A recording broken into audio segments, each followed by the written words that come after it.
Olá pessoas, tudo bem? Estou disponibilizando esse vídeo para falar um pouquinho sobre a simbolização na lógica. Na verdade, são algumas noções básicas introdutórias para que a gente possa fazer a simbolização de argumentos e fazer o cálculo de proposições. Ok? Espero que esse vídeo seja útil e mais para o final vou dizer também, mas não deixe de assistir a parte 2 quando vou mostrar o trato direto com as tabelas verdade de cada conectivo lógico. Ok? Vamos lá.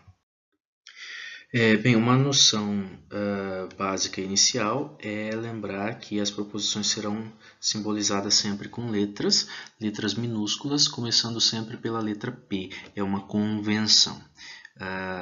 Os símbolos que são letras minúsculas representam sempre proposições atômicas, ou seja, proposições com conteúdo simples, enquanto símbolos que são letras maiúsculas vão representar proposições moleculares. O que isso significa? Por exemplo, proposição atômica, chove, uma única informação. Proposição molecular, se chove, então não vou à aula. Tem uma informação aqui e outra informação aqui sobre ir à aula. Então, proposição atômica, única informação. Proposição molecular, mais de uma informação. Então, eu tenho uma proposição atômica, chove. Vou dar um símbolo a ela. Essa proposição vou chamar de P. Uma outra proposição, vou à aula, também é uma proposição atômica. Vou chamar, no caso aqui, de Q, porque dentro de um mesmo exercício eu nunca posso usar o mesmo símbolo para proposições diferentes. Proposição é um conteúdo e recebe apenas um símbolo que é dela. Agora eu vou juntar essas duas proposições e vou dizer o quê? Se chove, então não vou à aula. Chover é a proposição P, como eu indiquei aqui em cima. Ir à aula é a proposição Q. Quando eu juntei, eu disse se chove, não vou à aula. Estou dizendo se P, então não Q. Então, eu juntei os símbolos que representam a junção de proposições.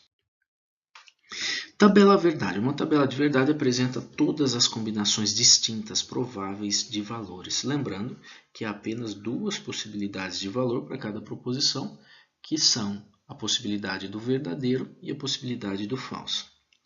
Dadas n proposições atômicas, eu sei que fazendo o cálculo de 2 elevado a n, eu terei o número de linhas, ou seja, de combinações possíveis da proposição, da tabela verdade daquela proposição. Lembrem que cada letra é um símbolo que tem uma proposição como conteúdo. Letras minúsculas simbolizam, então, proposições atômicas e letras maiúsculas, proposições moleculares. Farei o cálculo sempre de 2 elevado a n para saber quantas combinações são possíveis, quantas combinações de valor de verdade eu consigo realizar numa tabela para determinado número de proposições. Então, por exemplo, vou tomar uma proposição que eu chamei de P. Proposição P pode ser verdadeira ou pode ser falsa. Mas eu vou também, além da P, eu preciso fazer nas combinações, inserir a proposição Q. Quando P for verdadeiro, eu tenho Q. Quando P for falso, eu também tenho Q.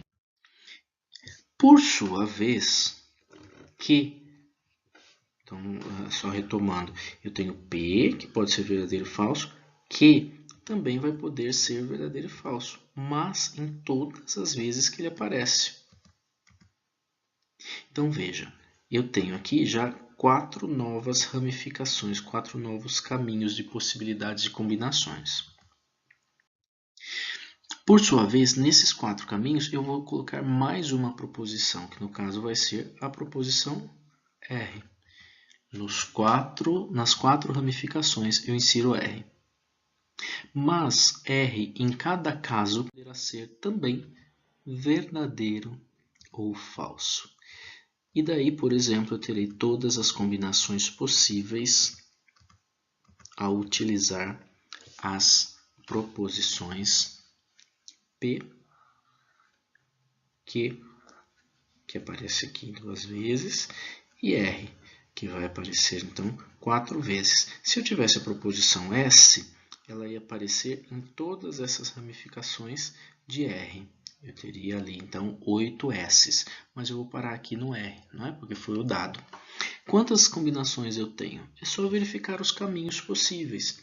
Então, V, V, V, V, V, F, V, F, V, V, F, F, e vou verificar todas essas possibilidades. Então, é isso aqui que eu tenho, todas as combinações possíveis. Vamos então agora construir a tabela verdade dessas combinações possíveis. Então eu não preciso ficar desenhando essas ramificações, é muito fácil de desenhar a tabela. Eu coloco uma tabela com as 3 colunas, cada coluna uma proposição atômica, e vou fazer 2 elevado a n, eu sei que terei 2 elevado a 3, eu terei 8 linhas. Se eu tenho 8 linhas, eu vou sempre trabalhar com a ideia de metade. Na primeira coluna, metade de 8 vai ser 4. Na segunda coluna, metade de 4 vai ser 2. Na terceira coluna, metade de 2 vai ser 1. Então, se eu tenho 8 linhas, metade vai ser verdadeiro, metade vai ser falso. É assim que eu vou completar. 8 linhas são 4 V's e 4 F's. Na segunda coluna, se na primeira era 4, agora eu tenho 2 V's, 2 F's, 2 V's, 2 F's. Se na primeira foram 4, na segunda foram 2, eu vou dividir. Na terceira eu vou ter de 1 em V, F, V, F, V, F, V, F. E eu tenho novamente todas as combinações possíveis que eu tinha lá nas ramificações, eu tenho também na tabela verdade. São as mesmas possibilidades.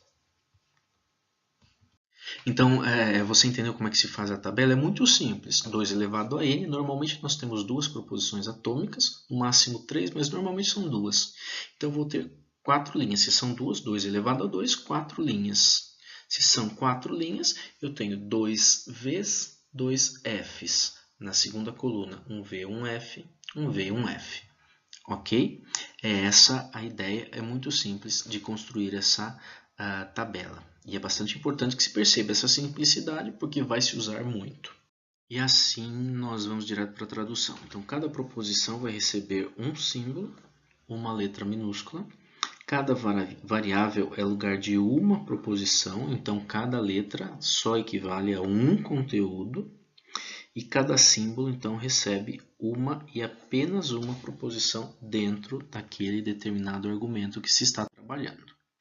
Então, vamos traduzir. Eu vou dizer, João vai ao circo, vou chamar de P. João estuda, vou chamar de Q. A escola é boa, chamarei de R. Catarina dança, S. O professor explica, T. E os alunos estudam muito, U. Eu dei um nome, não é, para cada uma dessas proposições. Poderiam ter sido outras letras, outras variáveis, outras proposições, mas nesse exercício eu vou usar isso. Então, quando eu dou um símbolo para a proposição, eu preciso dar um símbolo também para aquilo que vai conectar as proposições. Então, vamos lá. Eu tenho o símbolo da negação, que é esse aqui, ou também um til. Eu tenho o símbolo da conjunção, que é o ponto, ou também um circunflexo. Eu tenho o símbolo da disjunção e da disjunção exclusiva, que eu vou simbolizar desse modo aqui, e eu vou ler desse modo. Então, não P, P e Q, P ou Q, ou P ou Q. Tenho também a implicação, cujo símbolo é esse, represento desse modo, e leio P implica Q, ou então eu digo se P, então Q. E tenho a equivalência com esse símbolo, e eu leio P equivale a Q, ou P, C e somente C, Q. Então, eu vou traduzir a partir daquelas letras que eu dei para as proposições, vou traduzir. João vai ao circo e estuda. João vai ao circo é P, João estuda é Q. Se eu digo João vai ao circo e estuda, eu tenho essa simbolização. Se a escola é boa, é R. A escola não é boa, é não R. O professor explica e João estuda. T e Q. Não são todos os alunos que estudam muito. U era todos os alunos estudam muito. Se não são todos, não U. A escola é boa e João estuda, enquanto Catarina dança. Esse enquanto é também uma conjunção. Então, João estuda e... a escola é boa e João estuda e Catarina dança. Não é verdade que João não vai para o circo. Então, vamos lá. Começando aqui do fim. João vai para o circo. João não vai para o circo. Uma primeira negação. Não é verdade que João não vai para o circo. Então, eu tenho uma segunda negação. E agora eu quero que você faça esse exercício de tradução para os símbolos. E se eu vou propor que você faça, então eu sugiro que você pause esse vídeo aqui, leia essas proposições a partir daqueles símbolos que eu atribuí anteriormente, logo atrás, e faça a tradução em símbolos. Vá lá, tente fazer mesmo corretamente e depois você dá o play novamente e vamos ver se você fez corretamente, ok? Então pare o vídeo agora porque eu vou continuar dando a resposta na sequência. O professor explica, mas João não estuda. Então eu vou simbolizar a partir daqueles símbolos atribuídos. O professor explica, mas João não estuda. O mas é a mesma coisa do e, né? O professor explica. T, e, não que. Se o professor explica, então os alunos estudam muito, que era símbolo U. Se Catarina não dançar, então João não vai ao circo.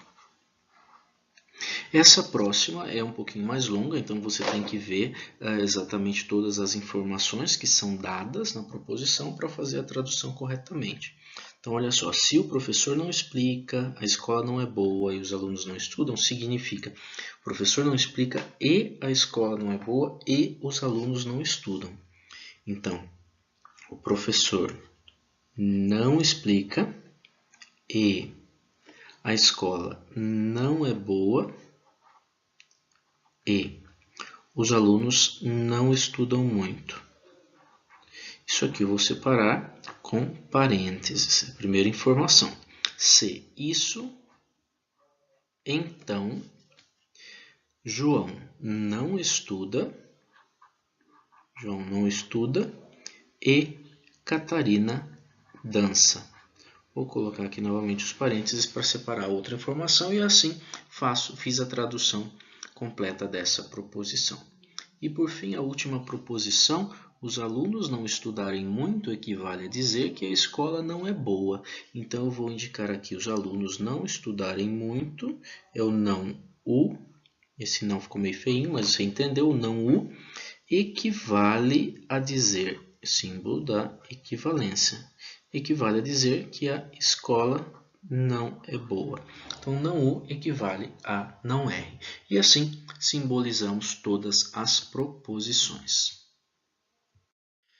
Assim, eu espero que você tenha entendido como fazer essa construção da tabela e a simbolização. Da tabela não é daquela tabela inicial só de combinações e valores. E o modo de simbolizar as proposições. Não deixe de assistir ao próximo vídeo, que é o vídeo no qual eu vou trabalhar diretamente com o modo de se fazer o cálculo das proposições a partir dos valores de V ou F, ok? Então, aqui meu abraço, tchau, tchau.